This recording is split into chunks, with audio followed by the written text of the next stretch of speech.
Olá a todos bem-vindos aqui a mais um podcast aqui da Doc Consulting. É um prazer estar aqui mais uma vez para a gente debater um tema importante. Estou aqui eu, Henrilei Domingos, sou sócio consultor aqui da Doc, e o Fábio Marconi. Olá pessoal, tudo bem? É um prazer aqui participar desse podcast e hoje estamos numa dupla e sou o Fábio, também um dos sócios da Doc Consulting. E temos um convidado super especial e ilustre aqui conosco. Boa.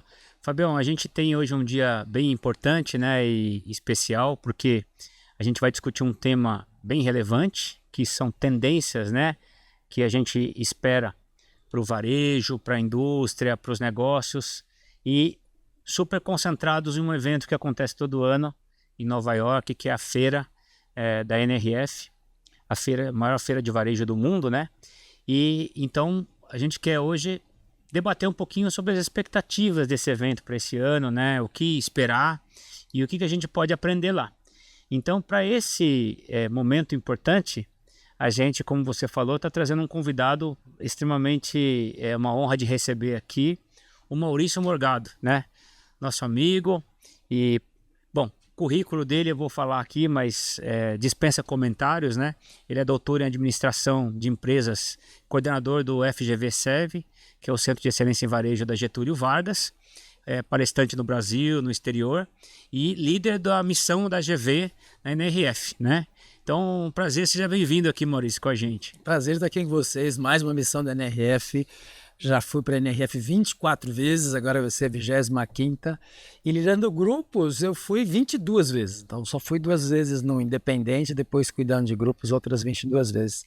Prazer estar aqui com vocês. Vamos conversar sobre o que tem a NRF esse ano, né, em 26. Boa.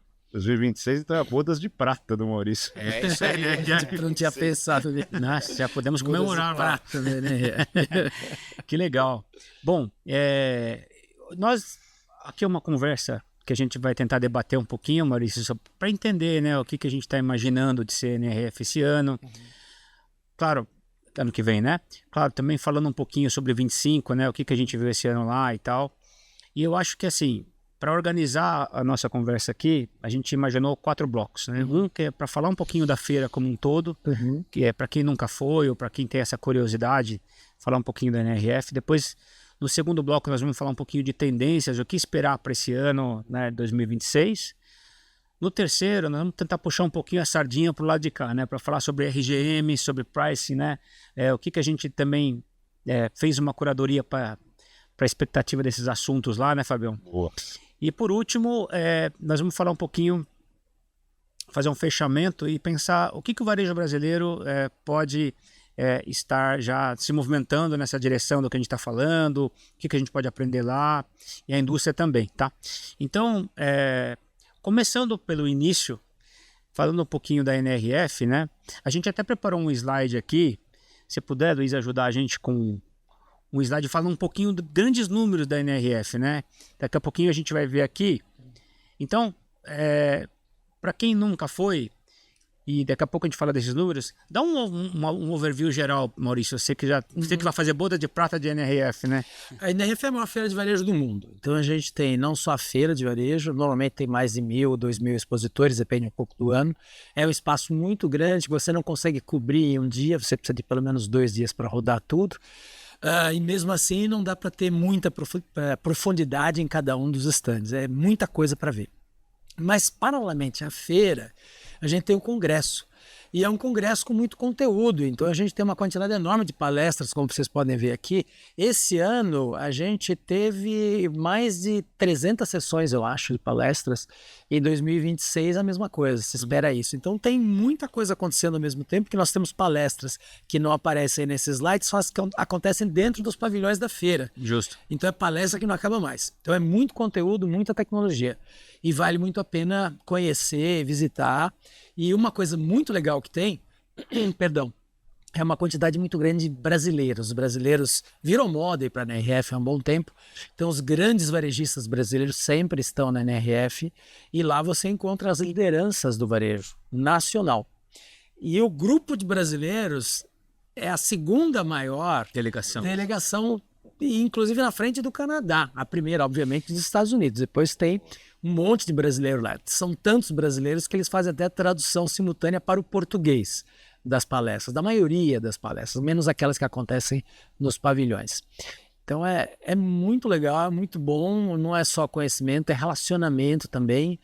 O varejo brasileiro se encontra em Nova York em janeiro, basicamente É isso. verdade. Inclusive, algumas palestras são até de brasileiros, né? O ano passado a gente teve lá a palestra do Fernando Rosa da Havaianas, teve também da C&A, né? Do CEO da C&A. E esse ano temos a Magalu, enfim, tem alguns brasileiros, inclusive varejistas e indústrias que palestram lá, né? Tem bastante. E os nomes são não só brasileiros importantes como esses também, mas tem os maiores varejistas norte-americanos e europeus também palestrando. Então, quase sempre são CEOs, presidentes das empresas que vão trazer um pouco da visão varejista internacional. A sensação que eu tenho, estava até comentando com o Fábio, né, é que assim, a gente que já foi lá algumas vezes, né, é que assim, para esse mundo que a gente vive, da relação de indústria, de varejo, do negócio, parece que o mundo para naquele momento, naquela semana, porque o presidente do Walmart está lá, o presidente do Target está lá, o presidente da CVS está lá, Walgreens, American Express, e assim vai a lista extensa. Quando não vai até agentes do governo americano, né? Sempre na abertura tem sempre, né, empresas de tecnologia as mais diversas. Então parece que está todo mundo ali. Ali é o momento da discussão. Então por mais que você, às vezes, até te inspira a voltar com um calendário de assuntos para você tratar, né?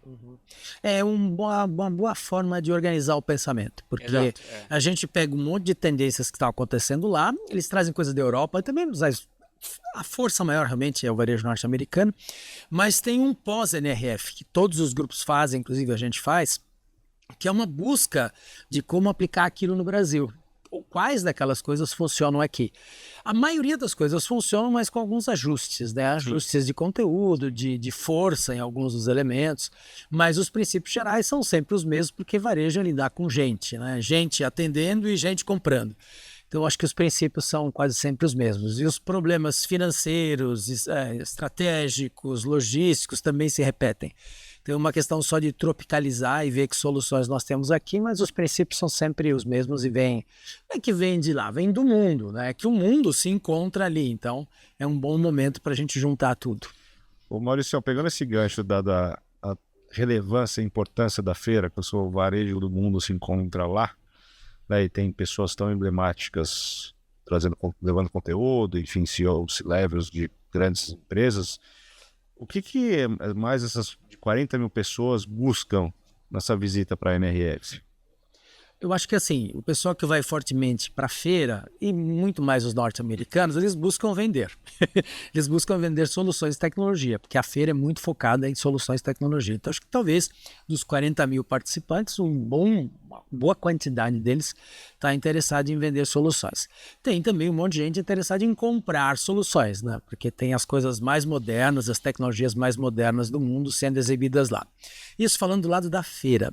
Do lado do Congresso, que são as 170 sessões de conteúdo, essas sim, frequentadas pelos brasileiros, a gente tem muito busca de conteúdo, de novidade para trazer para cá, mas eu acho que tem também muita busca de relacionamento. Porque durante essas palestras, essas 170 que aparecem aqui no slide, tem muito brasileiro. E os brasileiros estão conversando, estão tratando, estão se encontrando, estão marcando eventos fora da feira, fora do congresso. Então tem sempre uma programação social bastante extensa dos mais diversos grupos. Jantares, encontros, cafés da manhã. Então o relacionamento é muito forte na feira. É interessante que a primeira vez que eu fui, por exemplo, eu fui junto com o Fábio, inclusive, né?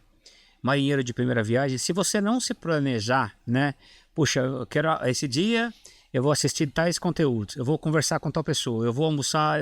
Se você não se planejar, o dia passa. Parece que é longo, né? Mas passa então, agora, hoje mais experiente, a gente já vai com os assuntos listados, o que a gente quer, as respostas que a gente quer encontrar, né? Mas eu acho que esse é o papel, por exemplo, que a GV ajuda muito, né? Eu acho que você começou a falar, eu comecei a lembrar disso. Uma coisa, um instrumento que a gente tem que ajuda bastante isso é o nosso aplicativo. Então, dessa quantidade enorme de palestras, a gente analisa antes, eles devem estar fechando todas as palestras agora, praticamente já está tudo fechado. A gente vai analisar e vai sugerir, porque em cada horário tem pelo menos, algumas são exclusivas, né? Você tem um horário lá das Super Sessions, que é o Keynote Speaker. Keynote Speaker, que antes chamava Super Session. Aí todo mundo vai para essa mesma palestra. Mas depois começam as sessões com palestras concorrentes. Então uma das primeiras coisas que faz é fazer uma análise e sugerir quais daquelas 3 concorrentes tem mais apelo para os brasileiros. Essa é uma primeira filtragem. Outra filtragem que você pode fazer é escolher as palestras pelos assuntos que te interessam. Estratégia, tecnologia, operações, logística. Então dá para fazer um filtro aí agora dentro do aplicativo da NRF. Então você otimiza seu tempo. Outra coisa que a gente faz, no final do dia, nós fazemos sessões de wrap-up. Então a gente faz um resumo das coisas mais interessantes que a gente viu.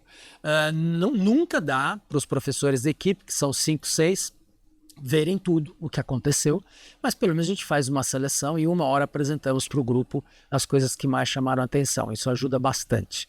E vai ajudar bastante no trabalho que vocês pretendem fazer quando vocês fizerem o wrap-up para o lado da indústria, né? Perfeito. Nós vamos falar sobre isso. Que é a novidade desse ano, né? A gente, Doc Consulting, vai estar em parceria com a GV nessa missão importante.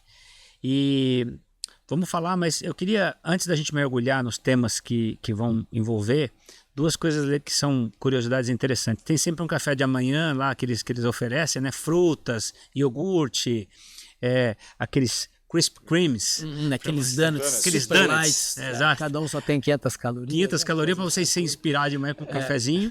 E é bem frio, né? Então, E aí já inspira o dia.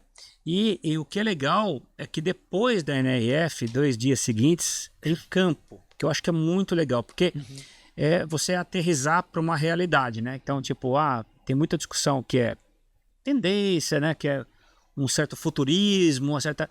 E na prática da rua? E ir com um grupo de brasileiros, com professores, com consultores, com pessoas que estão ali já, que vão antes, né? Vocês vão antes para encontrar as lojas, né? Então tem esse lado que é o Street View, que é muito legal, né, Maurício? Né? Então, a gente chega uma semana antes. Vamos aqui. Aqui no Brasil, a gente faz uma pesquisa das coisas que estão chamando a atenção nas publicações acadêmicas, de negócios. Sempre tem alguma novidade, olha, lojas novas em Nova York. A gente começa uma busca aqui. Chegamos uma semana antes para verificar, primeiro, as lojas que nós já conhecemos e são boas, e segundo, as lojas que apareceram novidades. A gente faz essa pesquisa, passamos uma semana gastando os músculos da perna. Nós já temos 250 lojas no nosso banco de dados, nosso banco de dados já está atualizado, as lojas estão lá, estão funcionando, né? Verificamos.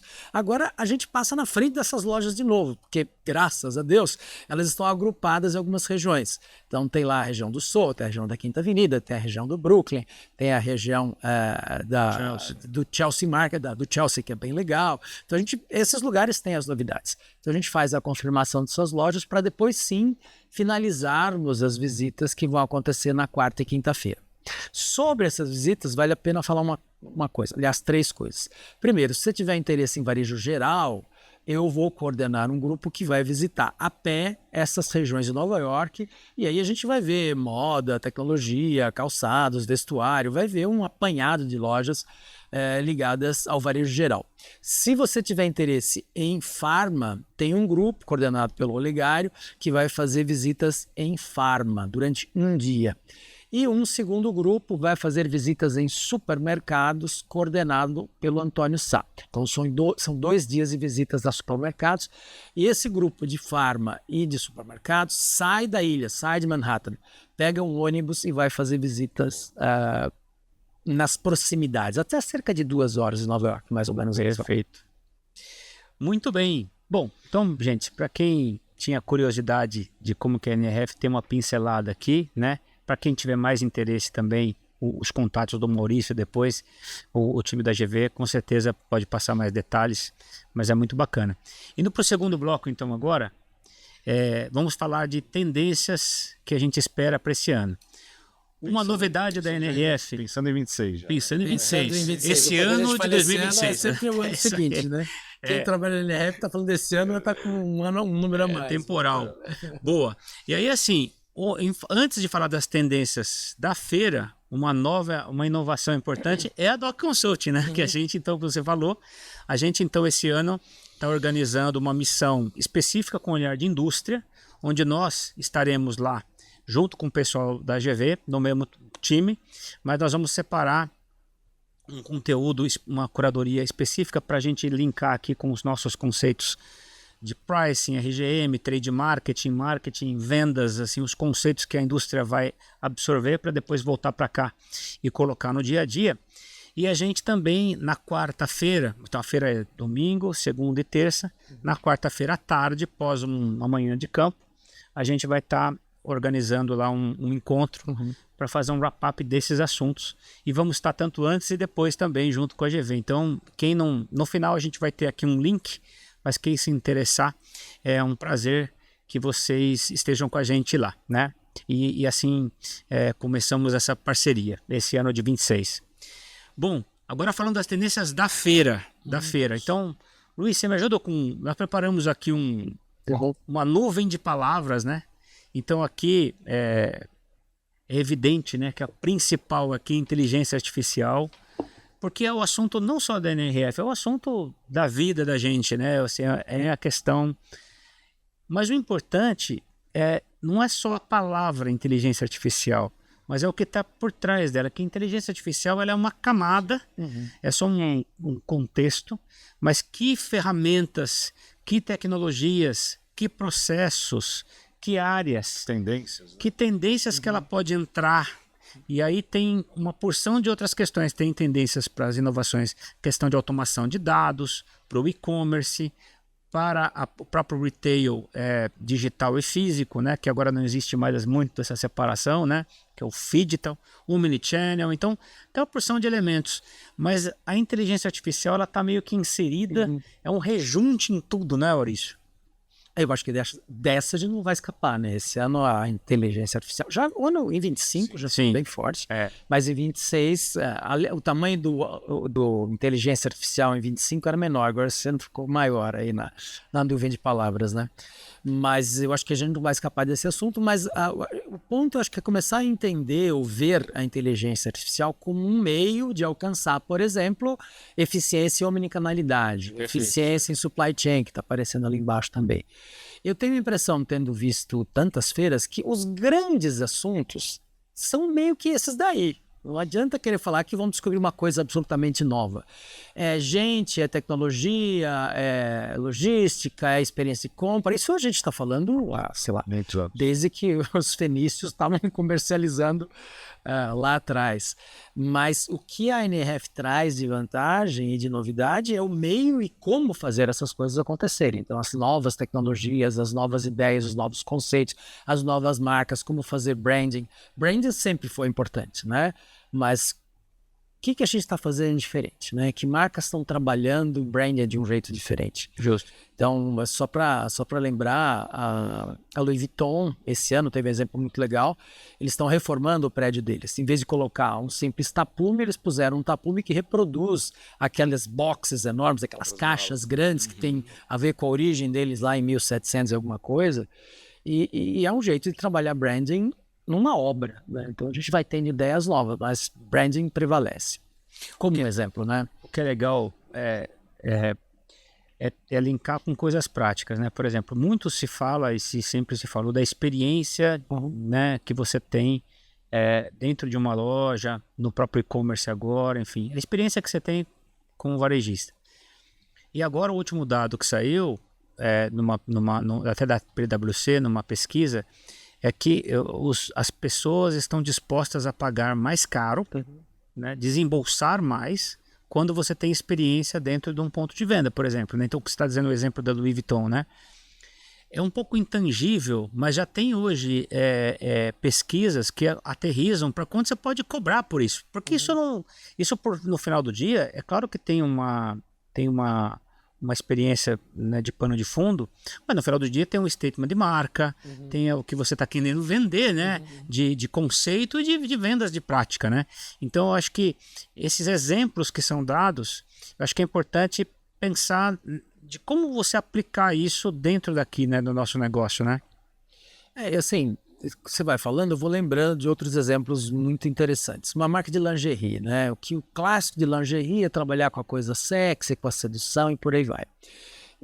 Esse ano 25, a gente viu um exemplo muito legal da Skims, que é uma marca da Kim Kardashian, que vende lingerie, só que a ideia dos caras não foi trabalhar com a coisa do sexo, eles estão trabalhando com conforto, com corpos diferentes, com mulheres altas, médias, magras, gordas, de todas as cores. Então, assim, poxa, é um baita sucesso. Então ele saiu do tradicional, que é vender lingerie pelo lado sexy, e entrou no conforto, nesses novos apelos, de um jeito muito interessante. Então a gente pode pegar esses exemplos, trazer para cá e, por que não, exercitar aqui no Brasil com essa pitada brasileira. Uma das coisas que eu acho bem interessante e que daí conecta um pouco com a realidade brasileira, né, que além dos insights de branding, enfim, né, a gente sofre um pouco do lado de cá, que as indústrias estão avessas à inovação, falam muito de inovação, mas ao mesmo tempo a gente vê a realidade do mercado brasileiro, todo mundo sofrendo, né? Sofrendo para conseguir entregar os resultados, sofrendo para conseguir repassar preços, sofrendo para entregar volume. Então, tem um lado dessa questão de inovação, quanto que essas tendências globais de branding pode ajudar a própria indústria, né, brasileira, mas ao mesmo tempo conectando com essa questão de IA como meio, né? Como usar, né, a tecnologia para você melhorar o seu processo interno e daí entregar valor ao canal de vendas como um todo, né? Não só para o consumidor, né? Mas lá na ponta. Então eu acho que quando a gente olha também esse conteúdo que a NRF traz de olhar o varejo na ponta, essa questão de inovação e AI como meio para que a indústria, junto com o varejo, seja mais eficiente, a gente consegue também extrair muitos insights da feira. Eu acho que tem a ver o que você falou com o próprio tema da feira esse ano, que é o The Next Now, né? Exato. E eles estão falando, são empresas que já estão fazendo hoje coisas novas e se preparando para o futuro, né? A tradução é mais ou menos isso, do Next Now. Falando nisso, até agora, Luiz, se ajuda a gente com o próximo à tela, é isso que você está trazendo. Então, em 2024... o slogan, vamos chamar assim, a temática, né? Era Make It Matter, que é faça valer a pena. Aí começava a se falar de retail media, inteligência artificial, com mais ênfase, a experiência do cliente. Esse ano, 2025, foi o Game Changer, né? Que muita gente achava assim, olha, o que eles vão apresentar que vai virar o jogo vai virar. E na verdade, não era virar o jogo, né? Pelo menos a leitura que eu fiz era o seguinte, você melhorar a eficiência, você virar o jogo significa você utilizar toda essa história que nós já somos omnicanais, somos multicanais, já aconteceu, né? Tipo, já estamos assim. A tecnologia já entrou na nossa vida, é no aplicativo de busca de endereço, é no aplicativo de pedir um transporte, a gente já está nesse mundo, né? E o conflito de gerações e tudo isso misturado com essa questão toda, sustentabilidade, consumo consciente, isso já virou o jogo. Então era essa a provocação que eles tinham, né? E que se você não aprendeu que, por exemplo, inteligência artificial e automação já está vivo, agora vem um recado mais forte, né? Que é the next now, é tipo, você tem que o próximo agora, haja ou até um pouco assim, tipo, sobreviva, né? Construa o futuro. Construa o futuro, né? Linha, né? Exatamente. Então é um pouco do que você falou, né? Mas eu lembro que esse ano, em 25, né, tinha muito conteúdo de IA para essa questão realmente da eficiência, principalmente de supply. Inclusive a abertura foi uma palestra de uma maior empresa de inteligência artificial do mundo, né? É verdade. Foi a maior empresa artificial do mundo. Já busco aqui quem falou. E então o foco era grande nesse sentido de melhorar a eficiência, a produtividade, como até do ponto de vista de melhorar o atendimento ao consumidor, usando a inteligência artificial para entregar respostas padronizadas aos clientes, para que não deixasse isso no drible, né, na mão do atendente do ponto de venda, né? E trazendo de novo para a realidade brasileira, a gente viu muitos varejistas em 25, né, já avessos a procurar ferramentas, né, tecnologia para trazer, né, para a aplicabilidade aqui para o varejo brasileiro, né? Ao mesmo tempo, tem uma dicotomia onde a indústria do Brasil hoje tem uma distância e não consegue conversar, né, de uma forma mais eficiente para entender o que o varejo está precisando e está buscando de tecnologia nesse sentido no dia a dia da sua operação, tirando a questão da eficiência produtiva, mas como que eu otimizo meu portfólio no ponto de venda? Como eu otimizo minha cesta para o consumidor? Como que eu otimizo meu preço para o consumidor? Então eles estão já indo para esse caminho e ao mesmo tempo a indústria muito preocupada ainda em só levar produto novo, levar inovação, mas como que eu ajudo o varejo nessa otimização? Vai daí já puxando um pouco a sardinha para a RGM, nesses pilares de Revenue Growth Management, né? Então, acho que isso fica também um ponto que acho que para 2026, até com a participação da DOC lá e puxando um pouco também tanto o varejo quanto as pessoas da indústria que vão para lá, acho que tem insights e tem caminhos que a gente pode evoluir até essa visão de dicotomia para as pessoas que estão indo só para um olhar de AI propriamente dito, né? Tem muito por trás disso. É verdade. Eu só estou lembrando aqui, então a abertura desse ano de 25 foi a Zita Martin, que é vice-presidente e gerente-geral de varejo da NVIDIA. NVIDIA, né? NVIDIA. Que foi o cara que ganhou mais dinheiro com inteligência Foi. até agora. E ela foi por conta dos somente entrevistada, processadores, né? foi somente entrevistada pelo John Furner, que é o presidente do Walmart, né? Então, você vê o nível da abertura, Das conversas. imagina esse ano, né? Então, é isso aí. Das conversas, né? Do tipo de discussão. Boa. E agora, o que nós fizemos também, né? Então, as expectativas que a gente tem estão aqui, né? Nós fizemos uma curadoria. Vou passar para o próximo slide aqui, para vocês verem o que a gente montou. Então, nós fizemos uma curadoria aqui sobre o olhar de RGM Pricing específico, porque como você falou, né, Maurício? Aqui a gente poderia falar, aliás, vocês lá na GV têm tendências para todos os campos, né? Logística, atendimento, recursos humanos, eficiência operacional, etc, né? A gente fez aqui uma curadoria para nossa praia aqui de RGM, de pricing, e foram 66 palestras que levaram ao agrupamento desses 4 pilares. Tem alguma conexão com esses pilares de RGM? Exatamente. Inclusive, usamos inteligência artificial para juntar, para fazer essa curadoria, claro, né? Por que não? Não é? E aí aqui, então, a gente tem um primeiro bloco que vai... são quantas palestras desse primeiro tema aqui? Acho que são... Não, antes do primeiro tema, acho que das mais de 170, acho que pouco menos da metade, em torno de 60, 62 palestras têm conexão com algum desses 4 temas. Então vamos lá. São 200 e quase 300 palestras no todo. No todo. 140 os congressos. Isso, 140 que a gente viu que tinha alguma conexão, e depois fazendo um filtro de alta e estratégica, chegamos a 66, né? Só nesse primeiro bloco aqui são, acho que quantas? Mais de 15. Mais de 15.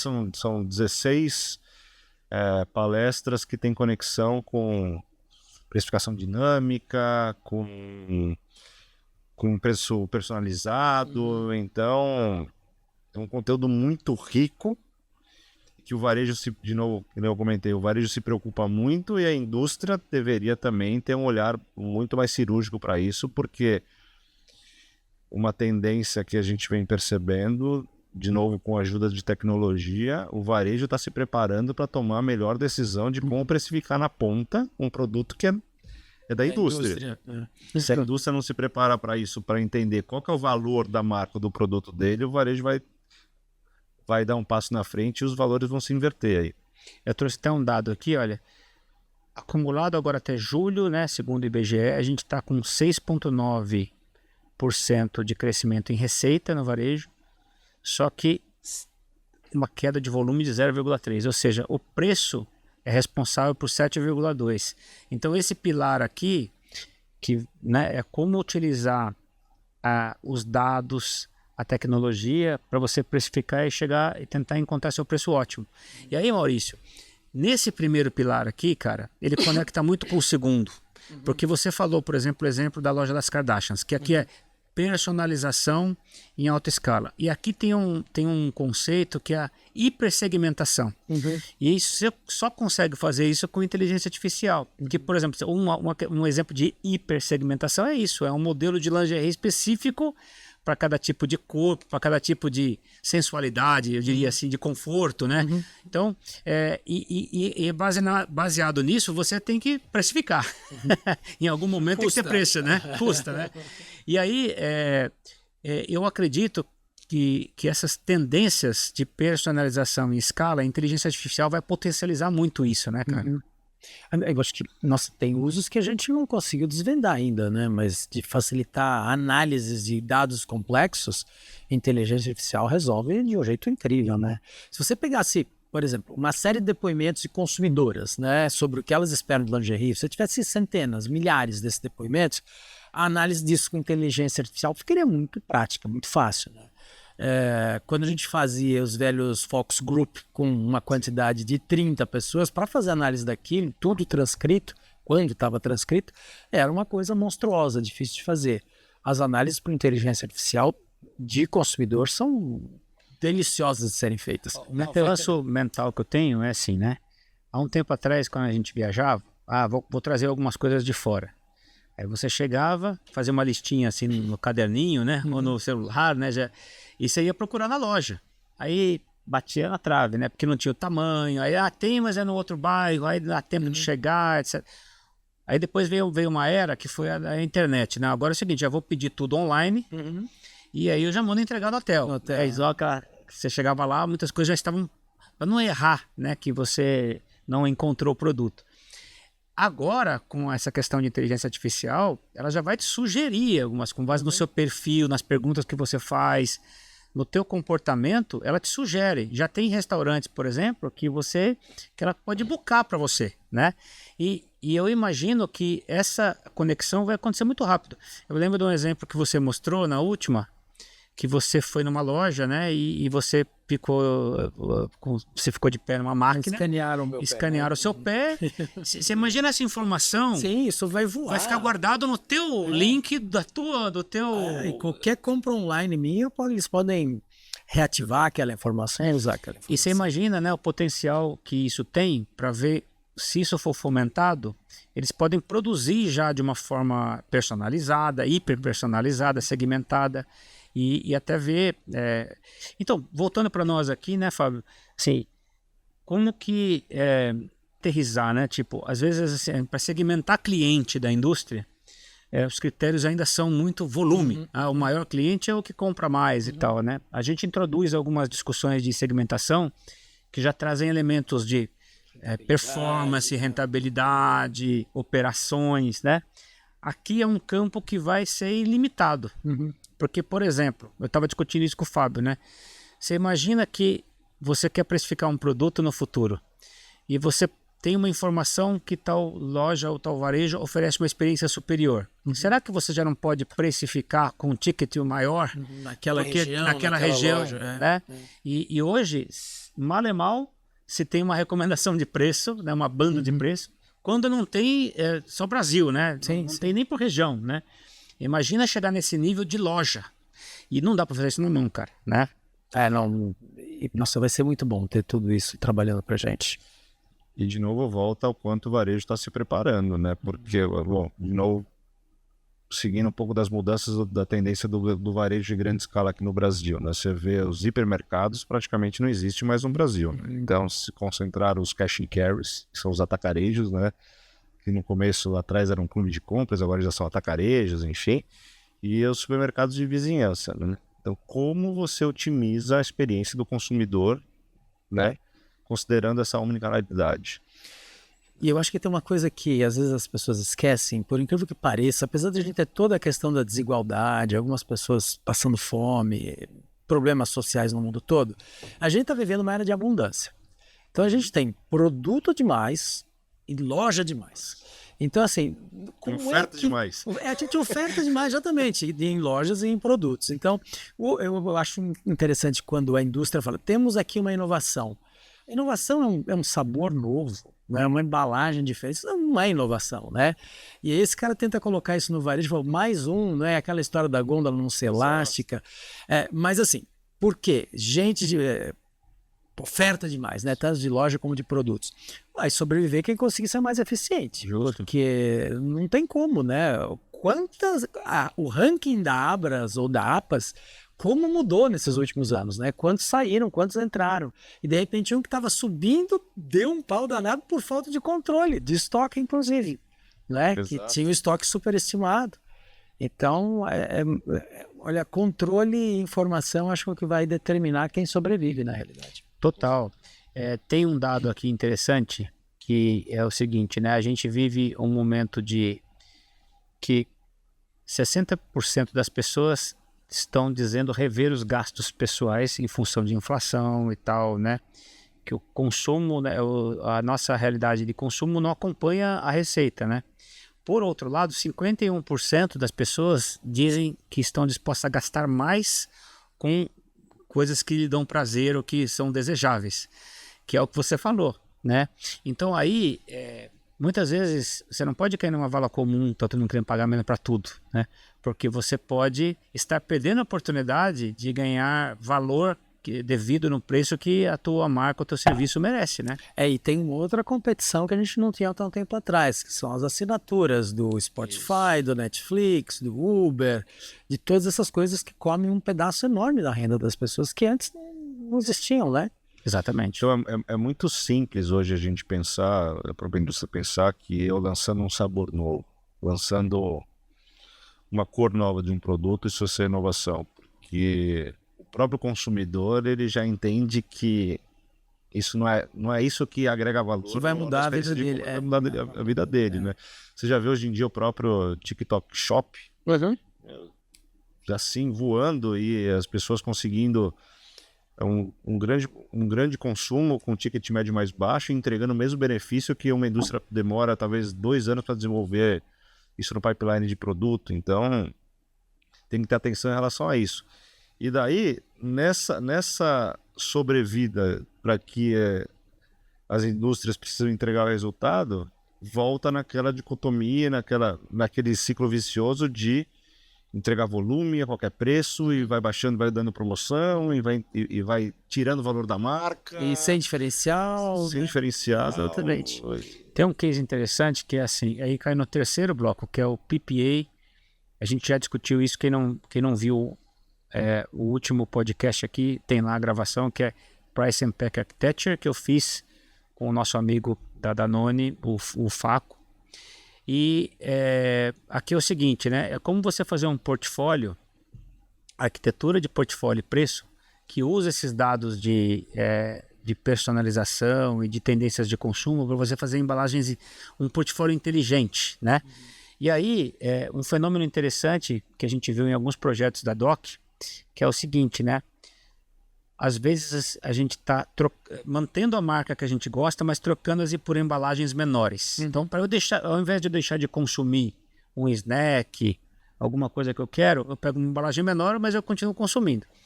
O interessante é que isso ponderadamente está gastando mais, né? Porque por salgadinho, por biscoito, por comprimido, por peso, por quilo, você está gastando mais. Isso gera uma inflação que ela é oculta, né? Porque na ponderada você gasta mais.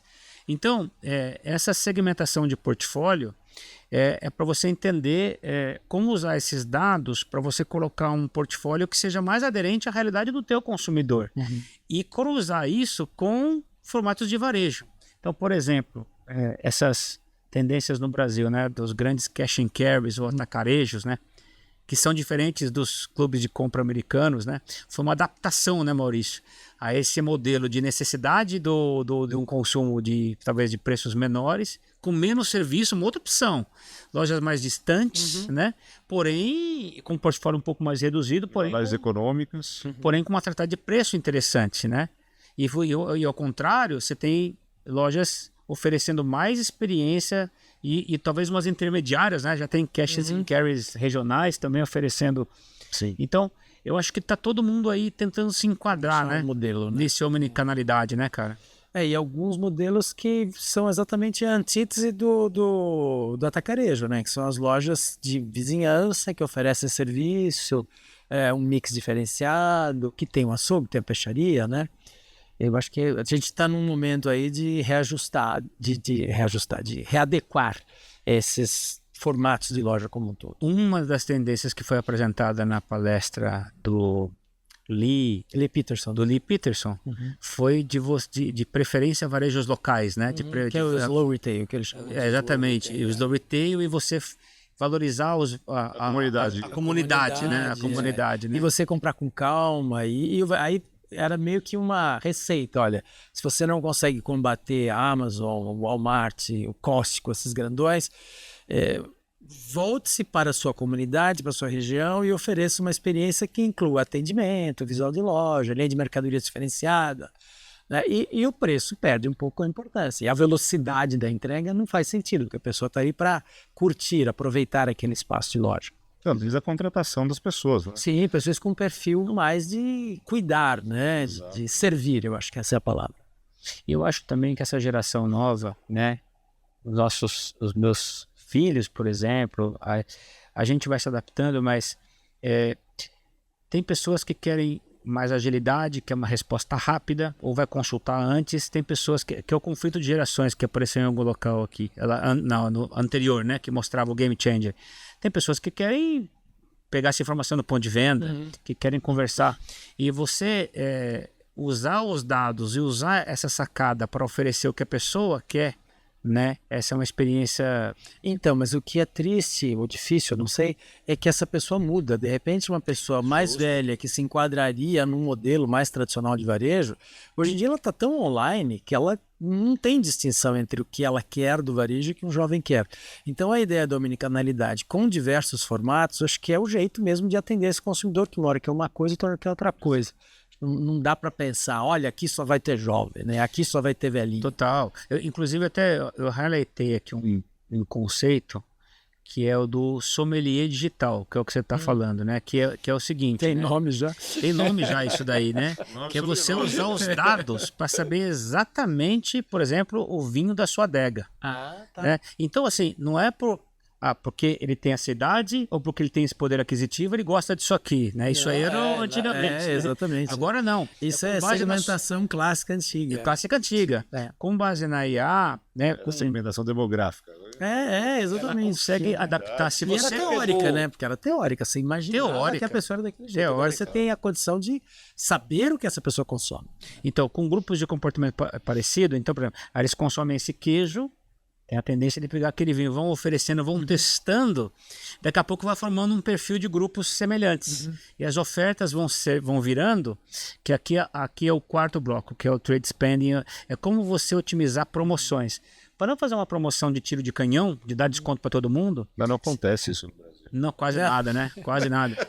É você ter um retorno... No Brasil é sempre uma realidade aumentada. Pois é, né? Nunca vi isso. Mas assim, como você vai ter condição de ter um retorno sobre a promoção que você... O que você quer com isso, né? Eu quero trazer o Maurício para a loja, eu quero que ele compre mais volume, eu quero que antecipe uma compra, enfim, o que eu quero, e aí usar esses dados para oferecer um cardápio mais dedicado. E o legal é que eu ouço falar disso desde os anos 80, que a gente tem que ter o perfil do cliente, o perfil de gasto. Né? Mas quem que conseguia fazer isso? Né? E agora a gente estamos nos aproximando do momento em que os varejistas eventualmente terão essa informação. Muito. E é bom, assim, a invasão de privacidade. Eu não sei, acho que as pessoas vão achar bom se alguém vier oferecer o vinho que ela gosta, né? Em vez de oferecer o que ela não gosta, tendo em vista o histórico de compras que ela tem. O dado está aí, né? Tá aí, exato. Tem milhares de pessoas entrando na loja, consumindo, né? E é transformar isso em informação para tomar decisão, né? E personalizar a comunicação, que é uma das grandes tendências que a gente viu esse ano também, né? Não é só produto personalizado, é comunicação personalizada. A sensação que eu tenho, cara, é que é uma esteira que fica rodando sem parar. Se você perdeu o bonde, né? Porque é muita coisa, né? E assim, fazer isso realmente na mão é muito difícil, né? Você vai ter que se apoiar em tecnologia, mas essencialmente você tem que entender a essência do teu serviço, do teu produto para usar isso a teu favor, né? E aí é que entra, por exemplo, se eu sou slow retail, se eu quero agilidade, se eu quero... O que que eu quero? Qual que é meu posicionamento, que história que eu vou contar. É isso. Não, e onde que eu tenho que inovar? Porque hoje em Onde dia, não dá para inovar em tudo. porque hoje em dia, né, em grandes conversas com a indústria, né, quando vem um lançamento, né, eu preciso inovar e eu quero, a estratégia eu preciso vencer em todos os canais, com todos os perfis de consumidor, com todos os shoppers. Quando você vê, parece one fits all e não tem estratégia realmente de ter aquela inteligência por trás, realmente, para quem que é aquele produto e de fato ser inovador e onde que eu tenho que inovar. E daí, de novo, daqui a pouco volta naquele looping e aquele produto que poderia entregar algum valor vira um problema, né? Porque eu tenho que investir mais, gastar mais dinheiro para desovar num canal que não faz sentido nenhum, né? Ou tenho que, né, recolher aquele produto do varejo e, ao mesmo tempo, eu não tenho investimento para potencializar onde deveria potencializar naquele canal de vendas. E acho que por isso que a DOC também está aí, ajuda bastante essa indústria a resolver parte desses problemas. Exatamente. Você ia comentar alguma coisa, Maurício? Não, eu ia comentar das necessidades dos consumidores. Por que que eu preciso receber uma geladeira amanhã, se eu comprei ela hoje no online? Talvez a geladeira possa esperar. Pode ser que eu precise desesperadamente, eu teria que marcar um X numa cruzinha lá para falar, ó, a minha quebrou, vai estragar tudo, me entrega Quanto amanhã. que você paga por isso? Exato, né? Isso vale alguma coisa. Agora, um celular, que é muito mais fácil entregar, eu acho que faz super sentido você entregar no dia seguinte. Então, acho que vamos olhar para o consumidor sempre, né? Será que ele precisa mesmo? Será que ele está disposto a pagar? Será que se a gente abrir, olha, no dia seguinte custa, se você esperar um pouco mais, vai custar bem menos, principalmente para uma geladeira, que é um item grande, né, nesse meu exemplo. Então, acho que essa conversa e esse entendimento do consumidor ajudariam muito a evitar desperdícios, né? E tentar ser bom para todo mundo ao mesmo tempo, toda hora, não necessariamente é o que a gente precisa, né? Vocês na GV, Maurício, depois, quando voltam aqui para o Brasil, vocês sentem que os varejistas, né, eles buscam se encontrar para discutir isso posteriormente? Ou muita coisa fica perdida nessa discussão toda? Eles conversam muito entre eles durante a NRF, mas a não ser que eles façam parte de uma associação, tem alguns grupos, né, de varejistas no WhatsApp, associações estruturadas e tal, mas eu não vejo muita cooperação entre os varejistas e nem vejo tanta cooperação entre o varejo e a indústria. Eu acho que teria um espaço muito interessante para realmente ver se aquela inovação vai ser aceita, se faz sentido, se as pessoas enxergam aquilo como uma coisa que vale a pena ser sequer cogitada, não sei nem se lançada, né? É verdade. Inclusive, Eu não sei se a gente vai ter maturidade por muitos anos para ter essa conversa, essa evolução, né,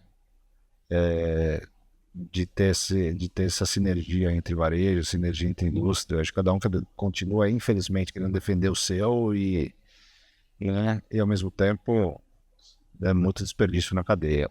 Enfim, um pouco de... Como que é aquela palavra? Seria muito romântico se a gente imaginar que tivesse uma cadeia de abastecimento mais conectada, né? Eu acho que o varejo briga, você vai ver sempre o Cassino brigando com o Gugu, né? com fabricante de cerveja. Você vê a indústria farmacêutica brigando com a outra indústria farmacêutica, indústria cervejeira brigando, né? Coca-Cola e Ambev. Eu acho muito, muito imaturo ainda, porque cada um está defendendo o seu. Mas, ao mesmo tempo, quem sair na frente e entender essa relação mais estruturada com o shopper, eu acho que vai continuar num passo. Uma das dúvidas de quem que é esse papel, né? Por exemplo, precificação dinâmica ou precificação. É a indústria com seus produtos que vai buscar essas tecnologias para instruir o varejista a precificar, ou é o varejista que vai adotar essas tecnologias para se auto-colocar? É uma das questões que fica em aberto, né? Porque tecnologia não é mais o problema, né? A gente já fala isso há um tempo, né? Tecnologia está acessível. É como que você vai usar essa estratégia, né? Para colocar, né? Maurício, então, partindo para a fase final aqui, no nosso caso aqui, a gente resumiu as implicações para a RGM, né? Então, você tem um cenário macroeconômico complexo porque o volume, de um modo geral, ele está retraído. A chance de você crescer o teu faturamento e rentabilidade é em preço. E as inflações estão com a tendência de arrefecimento, vai ser difícil você passar preço. O que exige aí abre um campo importante aqui para pricing RGM como alicerce, né? Para você pegar essas oportunidades, vão ser cada vez mais micro oportunidades, né? É um nicho de preço, é uma política comercial, é trabalhar as promoções para você evitar desperdício e aquelas que não te dão retorno. E mesmo diferenciação, né? Diferenciação, portfólio. Criar coisas que realmente sejam relevantes para as pessoas, né? Exatamente. E como utilizar a tecnologia e a automação para fazer isso. Então tem alguns próximos passos importantes, né? Que é o que fazer com processo, o que fazer com desenvolvimento de capabilities e implementação e governança disso daí.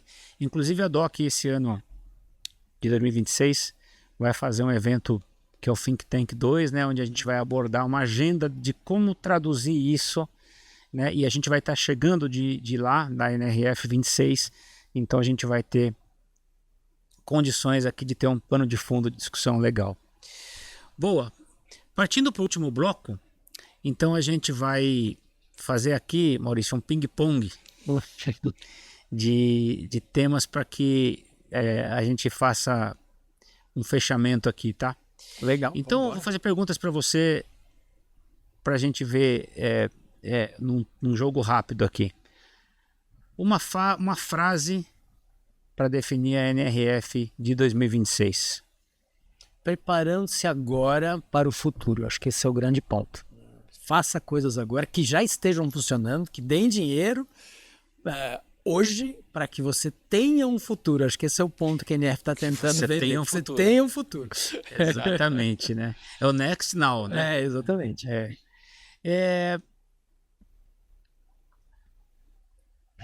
O que é mito da NRF quando trazemos para uma realidade local?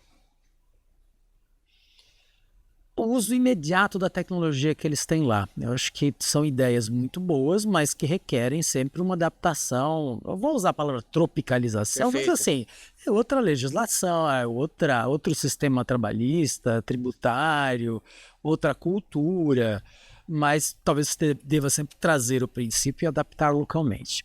Perfeito. Um conselho para quem vai para a NRF pela primeira vez? O primeiro, engraçado, leve roupa de frio. Principalmente para marinheiros de primeira viagem. Não use protetor solar, é leve roupa de frio. E a outra coisa é se preparar um pouco, porque escolher o que você vai ver, porque são muitas sessões concorrentes. Então, ir com um grupo ajuda você a selecionar e sair das roubadas, sabe?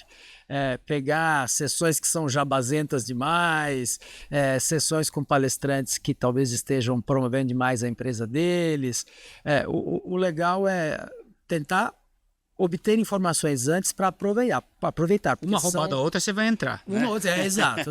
Mas são 3 dias de palestras e 2 dias de visitas técnicas. As visitas técnicas costumam dar menos problema porque está na mão dos grupos. Uhum. Mas as palestras, cuidado. Perfeito. Para não perder tempo. Qual é o mais comum de quem vai para a NRF? O erro mais comum, eu acho que está um pouco na resposta anterior. Isso, né? Se perder por ali, né? Você tentar ver tudo ao mesmo tempo. Eu acho que vale a pena sentar a cada palestra e ouvir com calma. Ficar que nem um beija-flor de palestra em palestra. Você pega pedaços e não pega a lógica. Então escolha uma e fique. A não ser que ela seja absolutamente fora da sua área de interesse, você deva sair. Mas se for dentro da sua área de interesse, eu acho que você tem que ficar até o final. Perfeito. Maurício, você como um líder do FGV-SEV, Centro de Excelência em Varejo, uma pergunta polêmica aqui. O varejo brasileiro precisa 3 pontos. Precisa de informação. Eu acho que ele precisa de se estruturar, precisa de dados e ter uma administração mais científica, usando a nossa tecnologia. Perfeito. Não decidir no achismo nem no sentimento, trabalhar com dados. Acho que é difícil, o varejo é muito dinâmico, mas se a gente conseguir fazer com que o varejo use mais dados, o nível de acerto e de aprendizado acumulado vai crescer bastante. É isso aí. E a última, o que a indústria precisa aprender com o varejo? Agora é o contrário. Velocidade. O varejo tem muita velocidade e eu não sei se a indústria deve aprender com o varejo, mas os dois devem fazer juntos, é a questão da cooperação. Acho que daria para se conversar mais, planejar mais. O varejo tem um conhecimento dos consumidores que às vezes a indústria não tem. O varejo coloca em prática a segmentação que a indústria concebeu virtualmente, né?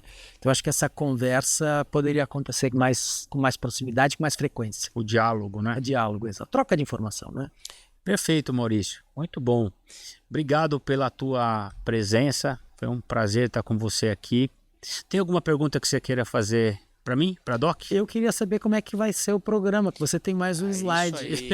E olha como que vocês vão entregar de diferente? Por isso que é bom a gente combinar, pro né? grupo da pro grupo da indústria que vai Luiz, viajar conosco. Me ajuda com o próximo quadro aqui. Então aqui, olha só, pessoal, obrigado por esse gancho. A gente tem, então, eu tenho falado por aí que é um atrevimento, né?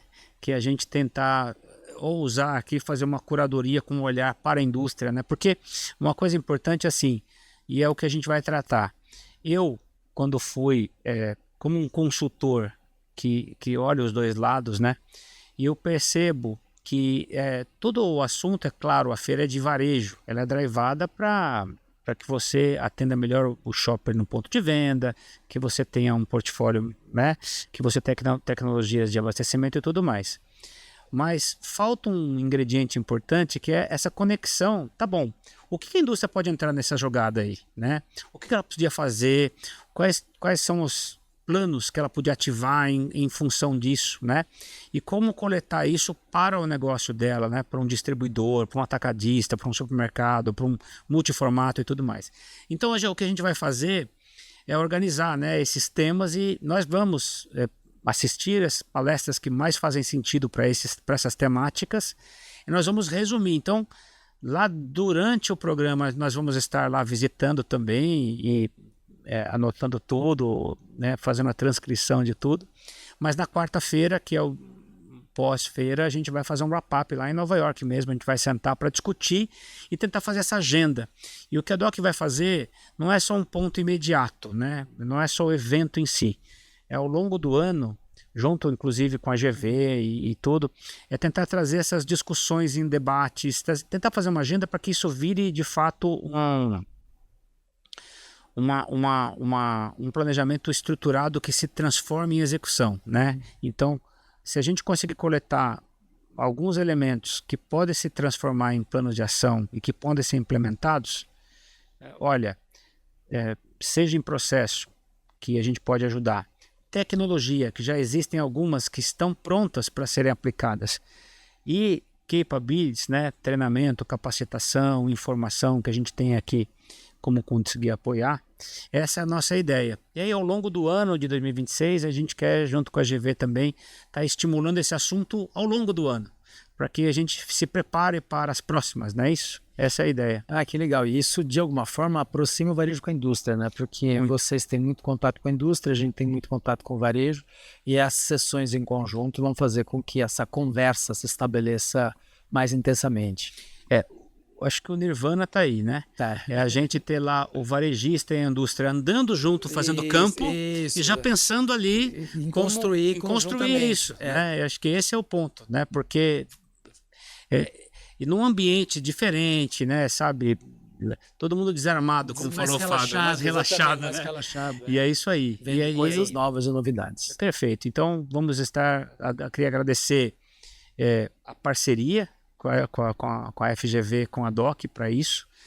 Dizer que a gente está muito confiante, né, motivado para essa dinâmica e agradecer a tua presença aqui para essa discussão que a gente teve hoje. Acho que sou eu que tenho a agradecer a parceria que vocês fizeram com a gente. Muito legal. Vai ser ótimo trabalhar em conjunto. Que legal. Agora em 25, virando 26. Boa. Legal. Obrigado então, Maurício. E, bom, quem quiser tem aqui um QR Code e procurar a gente aqui. Vai ser um prazer estar com vocês lá nesse desafio da NRF 2026. Muito obrigado. Um abraço a todos então. Valeu, pessoal.